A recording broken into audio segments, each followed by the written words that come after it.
Hello student, स्वागत है आपका आईसीटी वर्चुअल क्लासेस में। मैं हूं कविता, आपकी साइंस टीचर। उम्मीद करती हूं आप सभी अच्छे होंगे और स्वस्थ होंगे। तो क्लास हम कंटिन्यू करेंगे अपना चैप्टर जिसका नाम है हेरिडिटी एंड इवोल्यूशन। यहाँ पे हम हेरिडिटी के बारे में पढ़ रहे थे और हम बात कर रहे थे मेंडेलियन लॉ की, जिसमें फर्स्ट और सेकेंड लॉ हमने देखा था।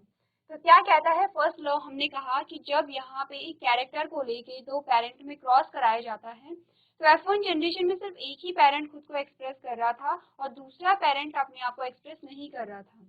तो जो पेरेंट अपने कैरेक्टर को एक्सप्रेस कर रहा है उसे हमने कहा कि ये क्या है, डोमिनेंट है, प्रभावी है। और जो अपने कैरेक्टर को यहाँ पे एक्सप्रेस नहीं कर रहा है उसे हमने क्या कहा, रेसेसिव है। ठीक है, यही बात लॉ ऑफ डोमिनेंस कहता है, प्रभाविता का नियम कहता है कि दो पेरेंट्स में से एक ही पेरेंट अपने आप को एक्सप्रेस कर रहा है, अपने गुणों को दिखा रहा है, इसीलिए हम उसे प्रभावी जनक कह रहे हैं।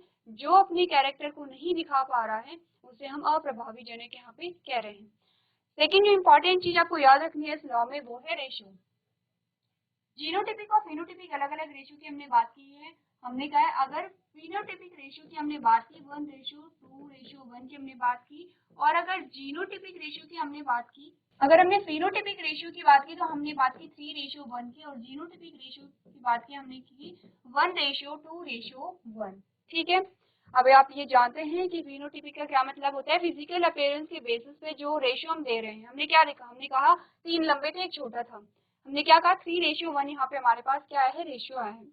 जब हमने यहाँ पे जेनेटिक लेवल पे देखा कि जेनेटिक लेवल पे यहाँ पे क्या कंडीशन है, तो हमने क्या कहा, हमने कहा एक तो क्या है, होमोजाइगस टॉल है, दो क्या है, हेटेरोजाइगस टॉल है, और एक क्या है यहाँ पे होमोजाइगस ड्वार्फ है। ये क्या होता है, जीनोटिपिक और फेनोटिपिक दो रेशियो हमारे पास अलग अलग आते हैं। इसके बाद हमने बात की थी कि इस लॉ के कुछ एक्सेप्शन भी हैं, यानी कि कुछ ऐसे चीजें भी हैं, कुछ ऐसे प्लांट्स भी हैं जो इस लॉ को फॉलो नहीं कर रहे हैं, कुछ ऐसे ऑर्गेनिज्म हैं। क्या है, सबसे पहले हमने बात की थी इनकम्प्लीट डोमिनेंस की, यानी कि अपूर्ण प्रभाविता की। हमने बात की अपूर्ण प्रभाविता की।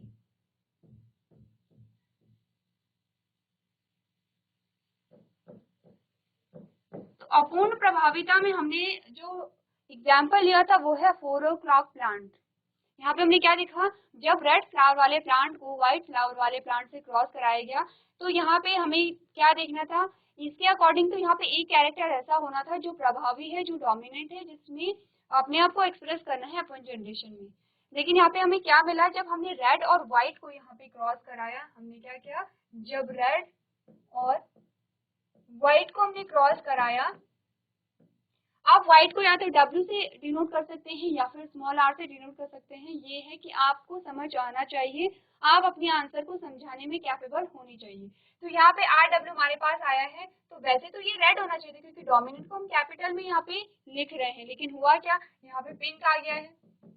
अब क्या हुआ, ये इसलिए हुआ क्योंकि एक जो डोमिनेंट पेरेंट हम कह रहे थे वो अपने गुण को एक्सप्रेस तो कर रहा है लेकिन फुली नहीं कर पा रहा है, अपने कैरेक्टर को वो पूर्ण रूप से यहाँ पे शो नहीं कर पा रहा है, क्योंकि एक सिंगल एलील यहाँ पे आया है, सिर्फ सिंगल आर यहाँ पे आया है। तो रेड कलर कब आएगा, जब यहाँ पे दोनों ही क्या होंगे, सेम एलील होंगे और सेम कैरेक्टर के लिए रिस्पॉन्सिबल होंगे। इसीलिए यहाँ पे क्या हुआ, रेड ना आकर के पिंक आया। ठीक है, इस पेरेंट ने अपने कैरेक्टर को शो तो किया है लेकिन आधा ही यहाँ पे क्या हुआ है, किया है। ठीक है, सेम ये यहाँ पे भी होगा कि जब यहाँ पे अगर व्हाइट की बात करें तो व्हाइट यहाँ पे रेसेसिव पेरेंट है, जब होमोजाइगस कंडीशन में आएगा तभी यहाँ पे क्या होगा, व्हाइट कलर एक्सप्रेस होगा। अगर इसके रेशियो की बात करें, हमने कहा इसका जीनोटिपिक रेशियो और फिनोटिपिक रेशियो सेम है, 1:2:1। दोनों ही रेशियो क्या है इसके, सेम है, जो कि आपको याद रखने हैं। यही सेम चीज हमने पढ़ी है आगे। और आपको कंक्लूजन में क्या बताया गया है, कंक्लूजन में आपको बताया गया है कि फिनोटिपिक रेशियो आपके पास क्या आता है, 3:1 आता है, और जीनोटिपिक रेशियो जो आपके पास आता है वो आपके पास क्या आया, 1:2:1 यहाँ पे आया है। इसके बाद जो सेकंड लॉ हमने पढ़ा था लॉ ऑफ सेग्रीगेशन। तो क्या कहता है लॉ ऑफ सेग्रीगेशन, जब भी यहाँ पे गैमीट का फॉर्मेशन होगा तो जो एलील हैं वो सेपरेट होकर के अलग अलग एलील में जाएंगे। जैसे कि हमारे पास एग्जांपल में यहाँ पे आए, तो हमने यहाँ पे क्या लिया है, येलो सीड लिया है और ग्रीन सीड हमने लिया है। हमने क्या बात की, हमने कहा हमारे पास येलो सीड है और यहाँ पे हमारे पास ग्रीन सीड है। अब देखिए ये डाई हाइब्रिड क्रॉस है, लेकिन अभी सिर्फ हम मोनो हाइब्रिड की ही बात करेंगे समझने के लिए। तो हमने कहा कि जब हमने येलो सीड वाले पौधे को ग्रीन सीड वाले पौधे से क्रॉस कराया तो यहाँ पे सबसे पहले क्या होगा, गैमीट का फॉर्मेशन होगा, और जब गैमीट का फॉर्मेशन होगा तो हर एक एलील अलग अलग गैमीट में जाएगा। ठीक है, यहाँ पे गैमीट का सेपरेशन होना निश्चित है, इसे ही हम क्या कह रहे हैं, लॉ ऑफ सेग्रीगेशन कह रहे हैं, अलगाव का नियम है ये। क्योंकि यहाँ पे क्या है, जो एलील है वो अलग अलग गैमीट में यहाँ पे क्या होंगे, ट्रांसफर होंगे। अगर यहाँ पे एलील ट्रांसफर नहीं हो रहे हैं तो ये जो कंडीशन है यहाँ पे क्या होगा, जो क्रोमोसोम का नंबर है वो बढ़ जाता है, इसीलिए बढ़ता है, और ये कैसी होती है, ये एक डिजीज की कंडीशन यहाँ पे आ जाती है। तो इसी में आपने बहुत सारे एग्जाम्पल आपने देखे हैं। तो आपने क्या देखा, यहाँ पे लॉ ऑफ सेग्रीगेशन में क्या हो रहा है कि जो गैमीट है वो अलग अलग यहाँ पे सेपरेट हो रहे हैं। अब नेक्स्ट हमारे पास आता है वो है लॉ ऑफ इंडिपेंडेंट असॉर्टमेंट। तीसरा ही हमारे पास लॉ आता है, हमने अभी तक दो लॉ के बारे में बात कर ली है, और तीसरा जो लॉ है, ध्यान दीजिए किसने दिए हैं ये लॉ, मेंडल्स के ये लॉ है, और हम यहाँ पे इनके द्वारा पढ़ रहे हैं कि कैरेक्टर कैसे पास होते हैं। जैसे कि लॉ ऑफ डोमिनेंस में क्या देखा, हमने देखा कि कुछ जो कैरेक्टर है वो तो यहाँ पे एक्सप्रेस हो रहे हैं, कुछ हाइड हो जाते हैं। क्यों हाइड हो रहे हैं, क्योंकि हमने कहा कि जो पेरेंट था वो रिसेसिव था, पेरेंट अपने कैरेक्टर को शो इसलिए नहीं कर पा रहा था क्योंकि जो वहाँ पे एलील है वो होमोजाइगस कंडीशन में नहीं है, इसीलिए हमें पता चला कैरेक्टर हाइड भी होते हैं, और जो कैरेक्टर F1 जनरेशन में हाइड हुआ है वो F2 जनरेशन में आएगा, या फिर F2 में नहीं आए तो उसके आगे आएगा, लेकिन वो कैरेक्टर एक्सप्रेस खुद को करता है जब भी वो क्या होगा, होमोजाइगस कंडीशन में आएगा। तो ये हमने क्या पढ़ा था, पहला लॉ पढ़ा था। दूसरे लॉ ने हमें क्या बताया, दूसरे लॉ ने हमें बताया कि जो यहाँ पे गैमीट जब बन रहे हैं तो जो एलील है वो यहाँ पे सेपरेट हो रहे हैं। ठीक है, और तीसरा लॉ हमें क्या बताता है, ये है स्वतंत्र अपव्यूहन का नियम। देखिए ये कह रहे हैं जब गैमीट यहाँ पे अलग अलग बन रहे हैं, गैमीट बन गए हैं, सबसे पहला तो ये कि हर एक गैमीट क्या होगा, स्वतंत्र होगा यहाँ पे अपने आप को एक्सप्रेस करने के लिए, और दूसरा जब गैमीट बनेंगे तो गैमीट स्वतंत्र है कि वो किससे क्रॉस करेंगे। सबसे पहले एग्जाम्पल हम लेंगे मोनोहाइब्रिड क्रॉस का। ये हम थर्ड लॉ के बारे में बात कर रहे हैं, और क्या कहता है थर्ड लॉ, यहाँ पे देख लेते हैं। देखिए हमने क्या बात की, हमने कहा एक हमने टॉल प्लांट लिया था, एक हमने ड्वार्फ प्लांट लिया था। ठीक है, अब यहाँ पे क्या हुआ, गैमीट बने हैं, ये किसके अकॉर्डिंग है, लॉ ऑफ सेग्रीगेशन के अकॉर्डिंग यहाँ पे क्या है, गैमीट बन गए हैं। अब यहाँ पे दो पेरेंट के चार प्रकार के गैमीट हमारे पास आ गए हैं। ठीक है, capital T, small T, small T. अब ये जो थर्ड हमारे पास लॉ आता है, लॉ ऑफ इंडिपेंडेंट असॉर्टमेंट, वो कहता है कि ये कैपिटल टी स्वतंत्र है कि वो इस स्मॉल टी से क्रॉस करे, या फिर ये कैपिटल टी स्वतंत्र है कि वो इस स्मॉल टी से क्रॉस करे। कोई भी कैपिटल टी किसी भी स्मॉल टी के साथ यहाँ पे क्रॉस कर सकता है, या फिर हमने कहा कि ये स्मॉल टी, ये कैपिटल टी स्वतंत्र है कि इस स्मॉल टी के साथ यहाँ पे क्रॉस करे, या फिर ये जो टी है वो इस टी के साथ यहाँ पे क्या करे, क्रॉस करे। इसीलिए हम जितनी भी संभावनाएं होती हैं वो सारे क्रॉस यहाँ पे बनाते हैं।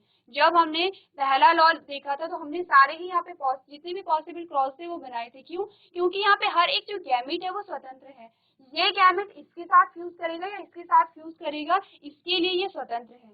यहाँ पे 50-50% चांसेस होंगे कि ये इसके साथ क्रॉस करे या ये इसके साथ क्रॉस करे, जो पॉसिबिलिटी होगी वो 50-50% होगी, या फिर ये इसके साथ क्रॉस करे या इसके साथ क्रॉस करे। अब ध्यान दीजिए, ये जो गैमेट है वो इस पेरेंट के जो गैमेट है वो इसी पेरेंट के साथ यहाँ पे क्रॉस करेंगे, ऐसा नहीं होगा ये आपस में क्रॉस कर रहे हैं, यह बात आप अच्छे से जानते हैं। यहाँ पे क्या हो रहा है, क्रॉस हो रहा है, यहाँ पे क्या हो रहा है, फर्टिलाइजेशन हो रहा है। फर्टिलाइजेशन में आपको क्लियरली बताया जाता है कि फर्टिलाइजेशन क्या है, मेल और फीमेल गैमेट का फ्यूजन है। फॉर एग्जाम्पल ये यहाँ पे क्या है, मेल है, और ये क्या है, फीमेल है। अब यहाँ पे क्या होगा, मेल के गैमेट का फ्यूजन फीमेल के गैमेट के साथ यहाँ पे होगा। आपस में कभी गैमेट का फ्यूजन नहीं होता है, गैमेट का फ्यूजन जब भी होगा वो कैसे होंगे, एक मेल होना चाहिए और एक फीमेल होना चाहिए, कभी मेल और फीमेल गैमेट में फ्यूजन नहीं होता है। ठीक है, इसीलिए आपको कहा जा रहा है। अब मेल के जो दोनों गैमेट हैं वो स्वतंत्र है कि फीमेल के दोनों गैमेट में से किसी के साथ भी यहाँ पे फ्यूज करें, यही आपको बताता है लॉ ऑफ इंडिपेंडेंट असॉर्टमेंट। तो क्या आपने कहा, यहाँ पे आपने देखा, Mendel's law of independent assortment said that the alleles of a two or more different genes get sorted into gametes independently of one another। यहाँ पे सबसे पहले ही बात तो ये आपको बताई जा रही है, said that the allele of two different genes, ठीक है, जो अलग अलग जो जीन्स की जो एलील है get sorted into gametes independently. तो यहाँ पे जो गैमेट बन रहे हैं वो इंडिपेंडेंटली बन रहे हैं, यानी कि गैमेट का जब फ्यूजन हुआ, एलील जब सेपरेट हुए तो स्वतंत्र रूप से यहाँ पे सेपरेट होते हैं। देखिए क्या बात आपको बताई जा रही है, ये कह रहा है कि यहाँ पे इस एलील को इस गैमेट में जाना है, ये एलील को इस गैमेट में जाना है, इसके लिए ये क्या है, स्वतंत्र है, ठीक है, ये बात यहाँ पे आपको बताई गई है। In another words, the alleles a gamete receive for one gene does not influence the allele received for another gene। क्या यहाँ पे कह रहा है, in another words, the allele a gamete receive for one gene does not influence the allele received for another gene। यहाँ पे क्या होगा, एक दूसरे पे कोई प्रभाव नहीं डालेंगे, अपने कैरेक्टर को स्वतंत्र रूप से क्या करेंगे, एक्सप्रेस करेंगे। जितने भी यहाँ पे क्या बने हैं, गैमेट बने हैं, वो एक दूसरे को प्रभावित किए बिना अपने गुणों को यहाँ पे एक्सप्रेस करेंगे, और वो स्वतंत्र है कि किस गैमेट को किस गैमेट के साथ यहाँ पे क्या होना है, फ्यूज होना है। अब यहाँ पे जो एग्जाम्पल आपको दिया गया है वो है डाइहाइब्रिड क्रॉस का, ठीक है। डाइहाइब्रिड क्रॉस क्या होता है, जब हम दो कैरेक्टर को लेकर के यहाँ पे पेरेंट की क्रॉसिंग कराते हैं, दो जनकों की हम क्या कराते हैं, यहाँ पे क्रॉसिंग कराते हैं। तो यहाँ पे अलग अलग जो कैरेक्टर हमारे पास डाइहाइब्रिड क्रॉस किस प्रकार आए हैं, सबसे पहले यहाँ पे हमने सीड को ही लिया है, ठीक है, सीड के अलग अलग हमने कैरेक्टर लिए हैं। सबसे पहले हमने देखा सीड कैसा है, कलर उसका हमने कहा येलो, सीड कैसा है, यहाँ पे येलो है, ठीक है। उसके बाद हमने क्या, पहले हमने सीड का कलर देखा, फिर हमने सीड का क्या देखा, शेप देखा, हमने कहा सीड कैसा है, राउंड है। दो कैरेक्टर हो गए, एक कैरेक्टर कैसा हो गया, कलर का हो गया, एक कैरेक्टर कैसा हो गया, शेप का हो गया, दो कैरेक्टर हो गए हैं। अब जब हमने क्रॉस किया, दूसरा पेरेंट हमने लिया, तो दूसरे पेरेंट में अभी देखिए कैरेक्टर सेम ही है, दूसरे में भी कलर होगा और शेप होगा, लेकिन ट्रेड अलग हो जाएंगे। येलो यहाँ पे क्या था, सीड था, तो यहाँ पे कैसा सीड आ गया है, ग्रीन आ गया है, ठीक है। अब आपको दिख रहा है कि हम कैपिटल को जो डोमिनेट होता है उसे हम कैपिटल से दिखाते हैं, तो ऑब्वियस सी बात है कि ये क्या होगा, जो येलो और राउंड है वो कैसा है, डोमिनेंट है। यहाँ पे हमने कहा ग्रीन जो कलर सीड का कलर होगा और शेप कैसी होगी, रिंकल्ड होगी, ठीक है। तो जब हमने यहाँ पे F1 जनरेशन को देखा, तो F1 जनरेशन हमारे पास क्या आया, capital Y small y, capital R small r, और हमने क्या कहा, सीड कैसा हमारे पास आया है, येलो एंड राउंड, ठीक है। सीड हमारे पास कैसा आया है, येलो एंड राउंड आया है। क्यों आया है, क्योंकि हमने क्या कहा था, ये कैसा है, डोमिनेंट है। डोमिनेंट का मतलब ये है कि यहाँ पे एक सिंगल एलील भी होगा, किसका, कैपिटल वाई का एक सिंगल एलील भी यहाँ पे होगा, तो क्या होगा, यहाँ पे येलो कलर आएगा। अगर हमने कहा कि शेप का जो यहाँ पे एलील है, अगर उसका एक भी एलील होगा, यानी कि एक भी कैपिटल आर होगा, तो इसका मतलब यहाँ पे क्या होगा, शेप कैसी होगी, राउंड होगी। सेम वही रिजल्ट हमारे पास आया है जो हमने F1, जब हमने लॉ ऑफ डोमिनेंस पढ़ा था, तब हमने देखा था F1 जनरेशन में जो हमारे पास क्या रिजल्ट आया था, एक पेरेंट ने अपने कैरेक्टर को फुली एक्सप्रेस किया था, हमने कहा वो डोमिनेंट है। क्या हमारे पास डोमिनेंट आया, ये वाला जो पेरेंट है वो हमारे पास डोमिनेंट आ गया है, और ये वाला जो पेरेंट है वो हमारे पास कैसा आया है, रेसेसिव आ गया है, ठीक है। अब हम क्या करेंगे, वही प्रोसेस हम दोबारा करेंगे कि जो F1 जनरेशन है उसमें सेल्फ क्रॉस कराएंगे, और देखेंगे F2 जनरेशन में क्या रिजल्ट हमारे पास आए हैं। यहाँ पे जो रेसेसिव पेरेंट है उसने अपने कैरेक्टर को शो किया है या नहीं किया है, तो उससे पहले आपको क्या करना है, गैमीट बनाने हैं यहाँ पे F1 जनरेशन के। उसके बाद ही हम क्या करेंगे, यहाँ पे सेल्फ क्रॉस कराएंगे। तो आपने क्या करना है, सबसे पहले आप खुद से यहाँ पे गैमीट बनाइए, उसके बाद हम यहाँ पे क्रॉस करेंगे।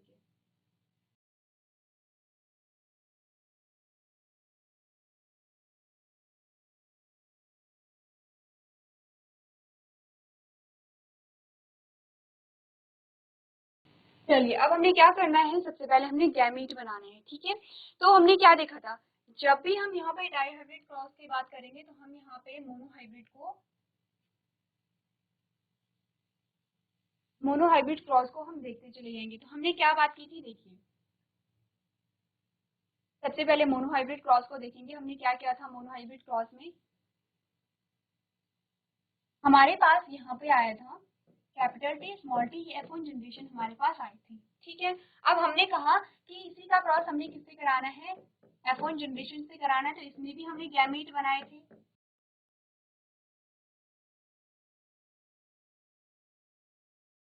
और तब जाके हमने यहाँ पे क्या किया था, क्रॉस करवाया था। यही सेम चीज हमें क्या करनी है अब जो हमारा डाई हाइब्रिड क्रॉस है उसके साथ करनी है। F1 जनरेशन हमारे पास क्या आई है, देखिए हमने देखा है capital Y small y capital R small r, ठीक है।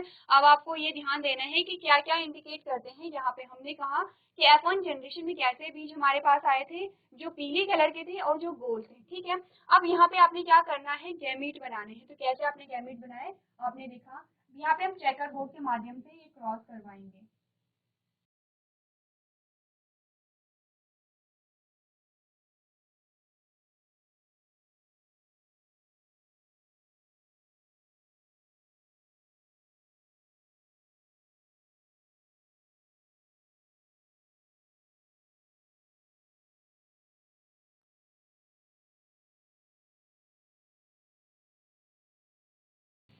चलिए, तो F1 जनरेशन हमारे पास क्या थी, capital Y small y capital R small r। तो गैमीट बना लेते हैं। सबसे पहले हमने क्या लिखा, कैपिटल Y कैपिटल R, ये हमारे पास आया। फिर कैपिटल Y स्मॉल r, ये हमारे पास आया। फिर हमने कहा स्मॉल y कैपिटल R और स्मॉल y स्मॉल r।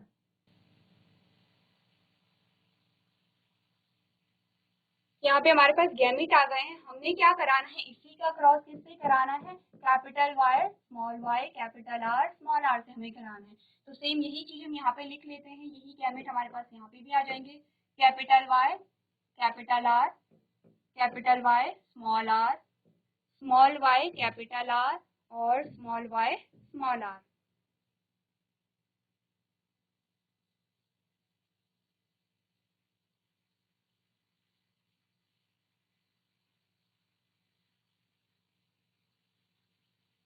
चलिए, अब सिंपली हमें क्या कराना है, यहाँ पे क्रॉस कराना है। तो हमने क्या देखा, कैपिटल Y।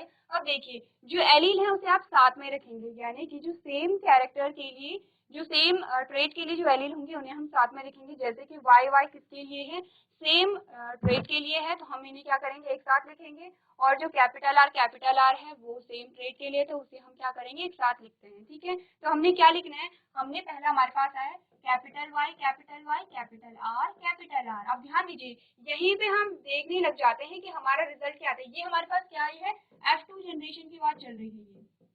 F2 जनरेशन की यहाँ पे बात चल रही है। ये F1 जनरेशन है, जो हमारे पास ये पूरा चेकर बोर्ड में जो रिजल्ट आएंगे वो क्या होगा, F2 जनरेशन यहाँ पे होगा। तो ये यहाँ पे F2 की बजाय हमें F1 लिखना चाहिए और F2 हम नीचे लिखेंगे। ये भी F1 है और ये भी क्या है, F1 है, ठीक है। अब हमने क्या देखा, हमने देखा कि यहाँ पे जितने भी एलील हैं वो सारे कैसे हैं, डोमिनेंट कैरेक्टर के हैं। तो हमने क्या कहा, कैरेक्टर यहाँ पे क्या आएगा, येलो एंड ब्राउन नेचर होगा सीड का, ठीक है। तो हम क्या करेंगे, सबसे पहले क्रॉस करा लेंगे। अब दूसरा हमारे पास क्या है, हमने कहा capital Y capital R small r। हमने कहा capital Y small y capital R। Next capital Y small y capital R small r, हो गया। सेकंड भी हमें सेम करना है, capital Y capital R small r capital Y small r। Next है capital Y small y capital R small r। Next है capital Y small y small r। Next है हमारे पास capital Y small y capital R capital R capital Y small y capital R small r।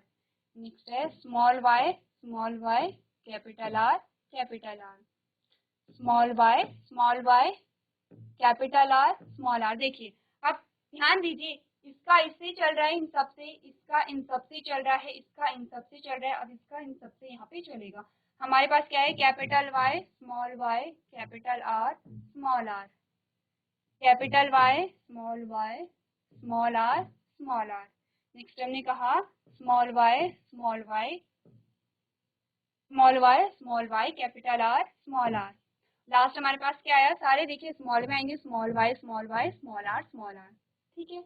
अब देखेंगे सबसे पहले कि यहाँ पे हमारे पास येलो और राउंड कितने हैं। येलो और राउंड हमारे पास ये है, येलो एंड राउंड, ठीक है।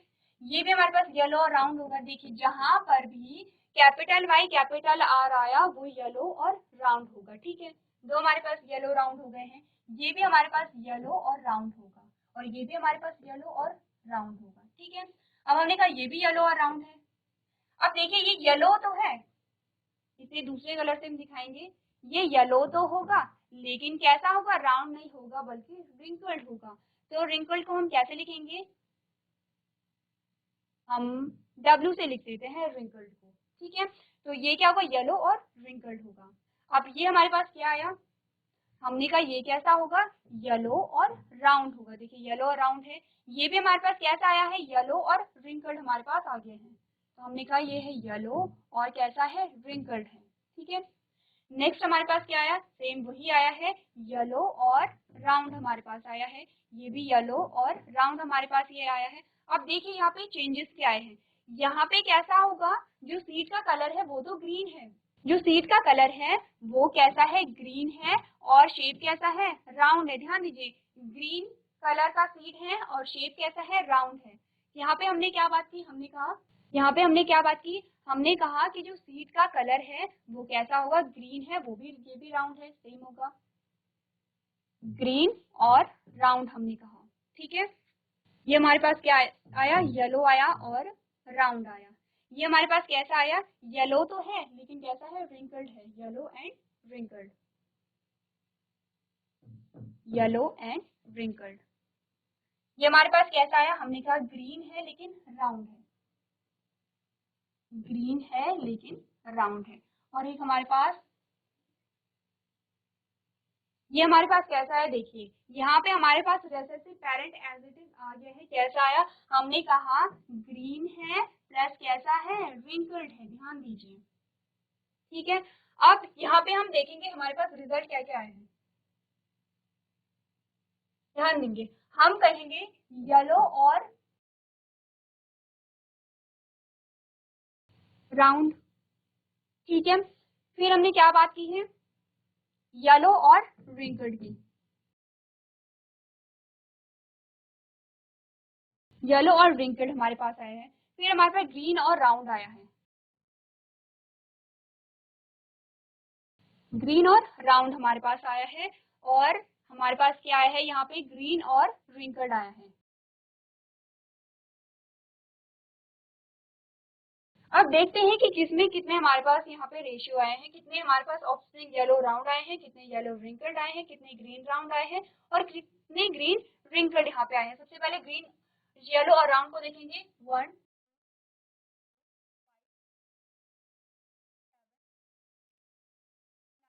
येलो राउंड हमारे पास कितने आए हैं, 9 आए हैं। ठीक है, ये बात क्लियर है। अब देखेंगे येलो और रिंकल्ड कितने आए हैं हमारे पास, 1 2 1 2 3, कितने येलो और रिंकल कितने हैं, 3 हैं। अब देखेंगे ग्रीन राउंड कितने हैं, तो 1 2 3 3 हैं। और ग्रीन और रिंकल्ड हमारे पास कितने हैं, तो सिर्फ एक ही हमारे पास कितने थे, ग्रीन और रिंकल्ड थे। क्या रेशियो आया हमारे पास, 9:3:3:1।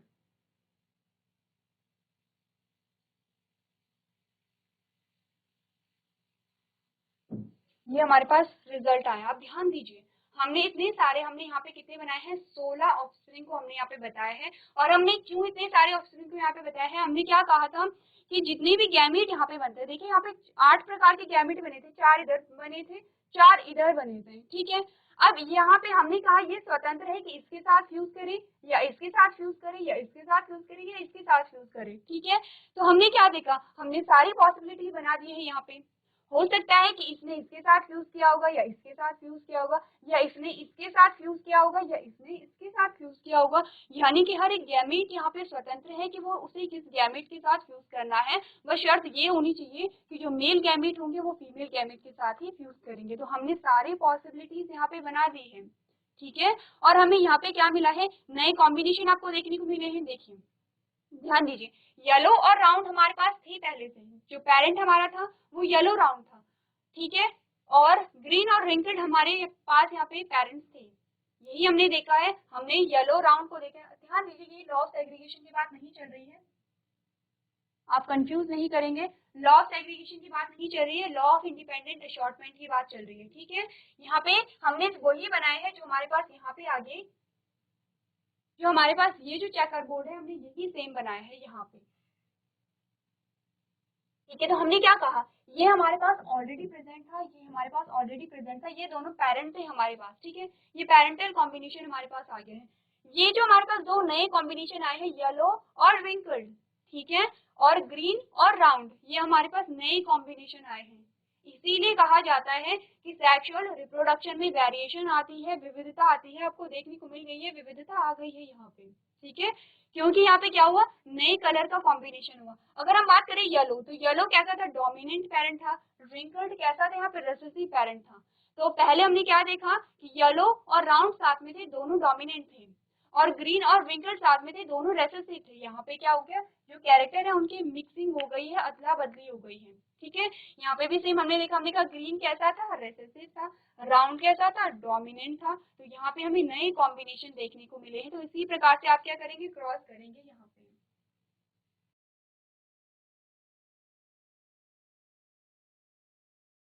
तो क्लास आपके पास जो रिजल्ट आए हैं वो इसी प्रकार के आए हैं। ये जो सेम चेकर बोर्ड हमने बनाया है, तो इसे आपने घर पे जाके प्रैक्टिस करनी है और बनाना है, और आपने देखना है कि किस प्रकार से आपके पास रिजल्ट आए हैं। तो आपको आज के सेशन में हम इतना ही कराएंगे। अगला जो सेशन होगा वहाँ पे हम देखेंगे इसके आगे का जो पोर्शन हमारे पास क्या क्या आते हैं। तो आज के सेशन में इतना ही करेंगे। अभी तक क्लास में बने रहने के लिए आपका धन्यवाद।